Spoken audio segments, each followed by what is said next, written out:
was 6 the day James Baldwin died, and 15 in 96 when Tupac's mother cried.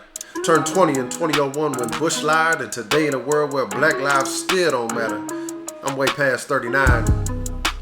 But I digress and rewind as I position my birth against and alongside several prominent figures and events across time. Thus, cataloging and commenting on the context each text provides, until I reach back and find the jewels popular history far too often elides. And then I'm done. The year was 1981. But before I tell you when I'm from and what I miss, follow me as the timeline shifts to 1862. 3 years before the Civil War was over, 4 years overdue, which was only 121 years before I turned 2. Yet, that's the year Ida B. Wells Barnett was born. Born to rebel and fight for those caught in the net that Jim Crow set, or should I say noose. Highlighting the contradictions left over after the North and South called their truce, only to let loose new forms of discrimination, hatred, and abuse. But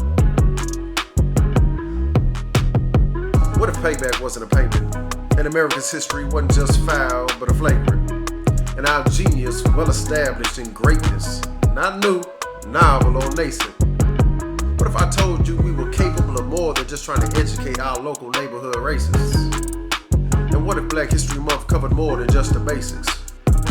Reruns of your favorite male-dominated faces, holding hands, singing Amazing Graces. Nah, there are far too many hidden figures in our basements, like them sisters at NASA, face it. Black girl magic has always been an understatement. But while Black resilience is more blatant, centuries of cultural assimilation leave folk determined to overstate myths. We weren't all kings and queens, though it's fun to reminisce and push back. There's no need. We have a rich history and heritage without leaning on problematic hierarchies like these. Likewise, I'm not sure how useful it is to be preoccupied with the exceptionals on anybody's list, be it tragic sorrows or accomplished intellectuals. What we miss is the everyday or quotidian in which we live. Let's look to the masses for the classics and avoid being classist or simply limiting the avenues for our advancements. Instead of a month, we need a parade, cultural centers, and to stop getting played. They invaded more than just our privacy, frightfully. Ask John Henry Clark, even blind he could see, with all intended irony, back to the days of African primacy, like the Aksum, Mali, and Songhai dynasties. Before the diasporic fracture and intra-racial divisions that were manufactured between those enslaved Africans dropped off in the Americas and those dropped off in the Caribbean. Our perspective, pride, and serenity is informed on how far back we go. So, I suggest we let go of our fixation with plantation slavery, the Harlem Renaissance in the 60s. And I mean quickly. Drinking from a stagnant well will do little more than make us sickly. Let's celebrate more than just one segment, perhaps the present. Learn from the past and show reverence, but then let our brilliance flow swiftly into a future that's not tied to torment.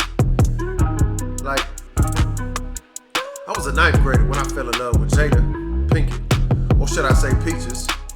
You know, it's a low down dirty shame. She was chasing after King, then set it off with Latifah. In Jason's lyrics, she gave black love new meaning. Even showed up on a different world for a few seasons with Whitney and Dwayne. I know it's random, but this too is Black history is all I'm saying. And then there was Deja, or Tyra Banks with Omar Epps and Higher Learning. Man, I owe John Singleton many thanks. He had me want to read more, run track, go to college, think about race, and marry Tyra Banks. I was a sophomore in high school, about to get expelled another time or two, yet Lawrence Fishburne was so cool, he had me feeling like being a professor was the thing to do. And I was in the 6th grade with no clue before I realized Jordy Kunta Kinte and that brother from Reading Rainbow were the same person. It's true. And when I watched The Wiz, I didn't want Dorothy to go behind that curtain. I'd have told her to mind her biz, leave Richard Pryor alone, stop flirting. Get your dog, click your heels, and let that man finish working. But but that's just me. Probably. See, I'm the type of cat that wanted Mr. T to whoop on Rocky. Don't let me put on a leather jacket. I done swore I was Shaft and Richard Roundtree. Shown up. The young in me thought I was real tough. A bona fide Bruce Leroy. Right or wrong, them blaxploitation films brought me all kinds of joy. So did House Party, The Fresh Prince, and Living Color and Martin, just to name a few. Unfortunately, losing Prince, Left Eye, Aaliyah, and Whitney had me feeling 50 shades of blue. Not to mention Nipsey, Morrison, and now Kobe. I'm sick. I mean ill. I.e. the Fugees without Lauryn Hill.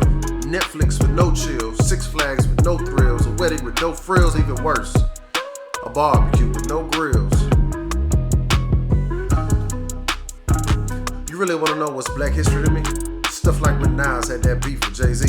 Chappelle took off overseas the first 2 seasons of Boondocks. Anything Morgan Freeman has ever said, and Michael Vick being freed. The list is not for everybody, I concede. Maybe just my cup of tea. That much I agree, but hopefully my point was received. Our limited conceptions of Black History Month leaves me grieved. Why not let's have fun with it? Wouldn't that be okay? Expanding our perception is key.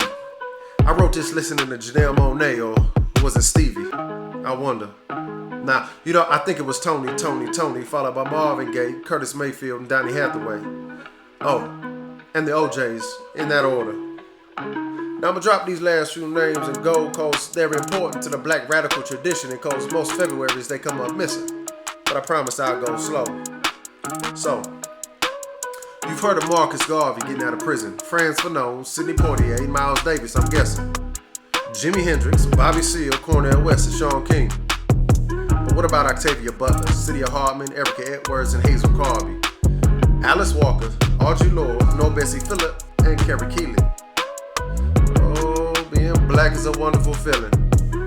We stay swinging for the fences like Denzel and Viola. So with each year I get older, I'll be on my Sankofa, looking back and then forward.